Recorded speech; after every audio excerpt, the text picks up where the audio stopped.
Yemen পৃথিবী চেনে এক যুদ্ধবিধ্বস্ত, দুর্ভিক্ষপীড়িত আর দুঃখের দেশ নামে। কিন্তু সেটাই কি ইয়েমেনের পুরো গল্প? না, শিরোনামের আড়ালে লুকিয়ে আছে আরেক ইয়েমেন, যে ইয়েমেনের কথা পৃথিবী না কখনো শুনতে পায়, না দেখতে পায়। এই ইয়েমেনের সময় যেন থমকে দাঁড়িয়ে আছে আপনার অপেক্ষায়।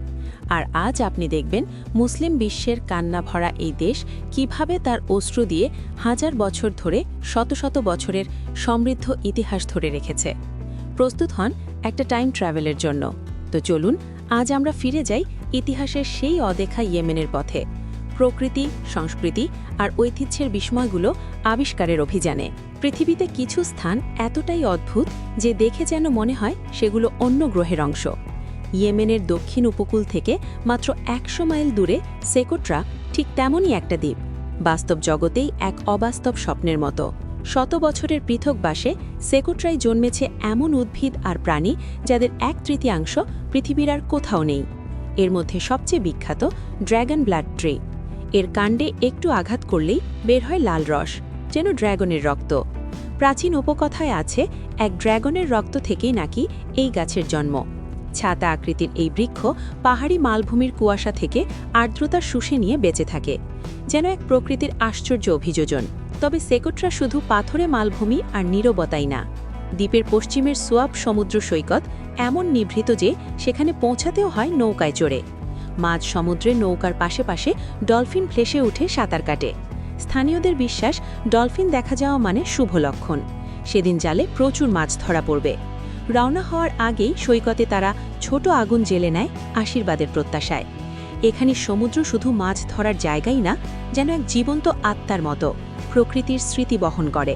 সেকোট্রার সবুজ বিস্ময় পেরিয়ে ইয়েমেনের উত্তপ্ত মরুভূমিতে চোখে পড়ে প্রাচীন স্তম্ভের সারি, সেবার রানী বিলকিসের মন্দিরের ভগ্নাবশেষ। বালুরাশি ভেদ করে উঠে থাকা এই স্তম্ভগুলো হাজার বছরের সভ্যতার স্মৃতি আজও ধরে রেখেছে। তবে স্মৃতি ধরে রাখতে শুধু এই পাথরের স্তম্ভই না, স্মৃতি কখনো টিকে থাকে মাটির দেয়াল আর প্রজন্মের বিশ্বাসে। ইয়েমেনের ওয়াদি দোয়ানের এক উপত্যকায় আছে তেমনই এক গ্রাম, হাইদ আল জাজিল। খাড়া পাহাড়ের একদম গায়ে প্রকাণ্ড শিলাখণ্ডের মাথায় এই মাটির বাড়িগুলো জড়িয়ে আছে। দূর থেকে দেখলে মনে হয় ঘরগুলো যেন পাথর থেকে ফুটে বেরিয়েছে। এখানে কোনো রাস্তা নেই, চারপাশে শুধু নীরব পাহাড় আর নিচে গভীর উপত্যকা। শতাব্দীর পর শতাব্দী ধরে মানুষ এই নিঃসঙ্গ দুর্গে বেঁচে আছে, হঠাৎ বন্যা আর কঠিন প্রকৃতির সঙ্গে লড়াই করে। বন্যার হাত থেকে বাঁচতে গ্রামটা তুলে দেওয়া হয়েছে উঁচুতে, ঠিক পাথরের দুর্গের মতো। মাটি আর খড় মিশিয়ে দেয়ালগুলো বানানো, ফাটল ধরলে পরের প্রজন্ম নিজেদের হাতেই সেগুলো মেরামত করে নেয়। সূর্যাস্তের সময় লাল মাটির বাড়িগুলো পাহাড়ের গায়ে জ্বলজ্বল করে ওঠে, আর নিজের উপত্যকা জুড়ে শোনা যায় দূরের আজান। শব্দটা প্রতিধ্বনিত হয়ে আকাশ পর্যন্ত উঠে যায়।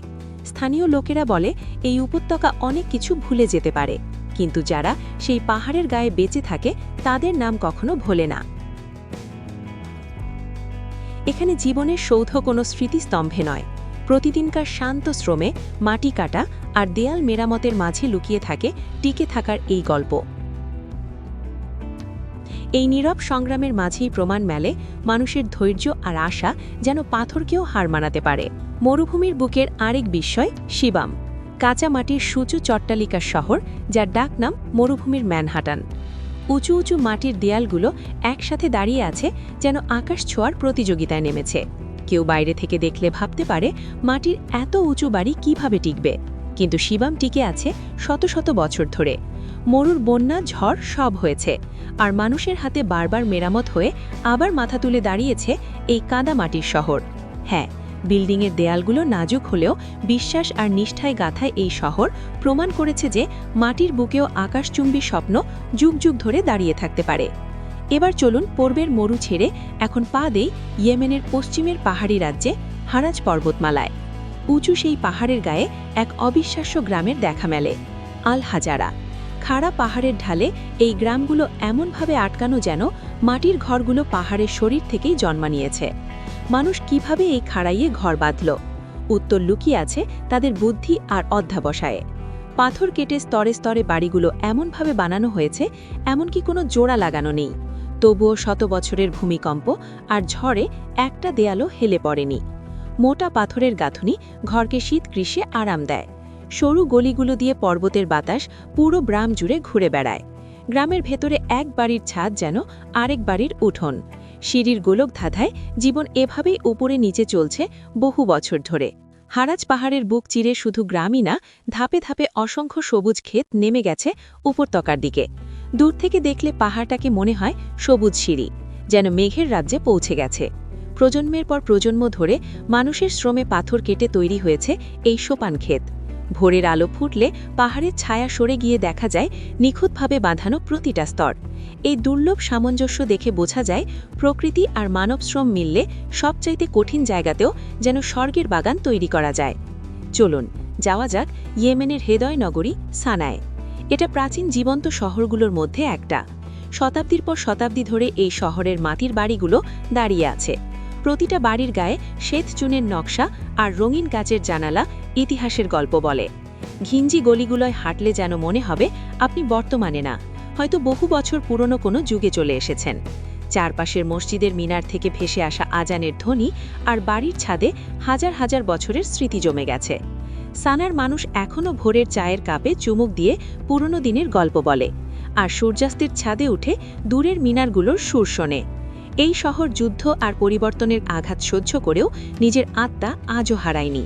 পুরনো সানা ইউনেস্কোর বিশ্ব ঐতিহ্য হয়েও আজও কোলাহল মুখর।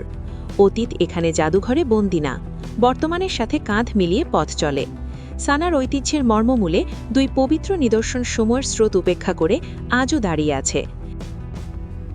একটা ইসলামের সূচনা লগ্নের মহান মসজিদ, আর অন্যটা তারও আগে নির্মিত এক বিশাল গির্জার ভগ্নাবশেষ। সানার মহান মসজিদটা হজরত মোহাম্মদ সাল্লাল্লাহু আলাইহি ওয়াসাল্লামের জীবদ্দশায় নির্মিত বলে কথিত আছে। এর সাধারণ সাদা দেয়াল আর খিলানগুলোর মাঝে হাজার বছরের ইবাদতের প্রশান্তি বাস করে। অন্যদিকে সানার মাটির নিচে লুকিয়ে ছিল আল কালিস গির্জার স্মৃতি।